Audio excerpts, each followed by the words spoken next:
বন্ধুরা, আজকে আমরা কথা বলতে যাচ্ছি টমিনোজ হেল নামে একটি অত্যন্ত রহস্যময় কবিতা নিয়ে। এই কবিতাটি কেন এত জনপ্রিয় এবং এর পেছনে কি রহস্য লুকিয়ে আছে তা আজকে আমরা মিলে খুঁজে বের করব। মূল কবিতাটি জাপানি ভাষায়। 姉は血を吐く。妹は火吐く。可愛い富野は宝玉を吐く。一つの玉を地獄に吐けば、みんなでゆくゆく、しとねをたどる。姉よ、地獄の畳の道は、蛇でござるか。目くじござる。鞭で叩く。可愛い富野に、鞭の吐きそうで悪魔で叩く。叩けや叩きやれ叩かずとても、無限の地獄は一つ道。暗い地獄へ案内を頼む。無いすげる、棘の間を。赤いトゲだらけの暗い地獄へ、鞭で叩かれる可愛い富。夜ど叫べども、玉叫べども、響き放たれ、わらべ歌。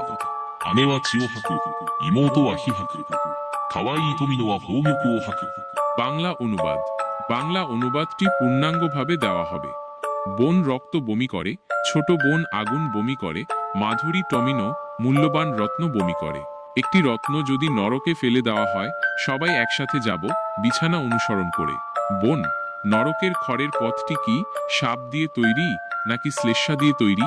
মাধুরী টমিনোকে চাবুক দিয়ে মারছে, চাবুকের লাল রঙের অংশটি ক্লান্ত না হওয়া পর্যন্ত মারছে।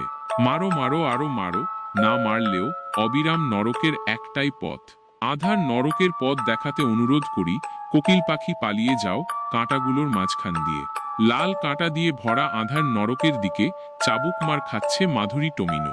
ডাকি, চিৎকার করি, বারবার চিৎকার করি, শুধু শোনা যায় নাক চুষার শব্দ, শিশুর গান।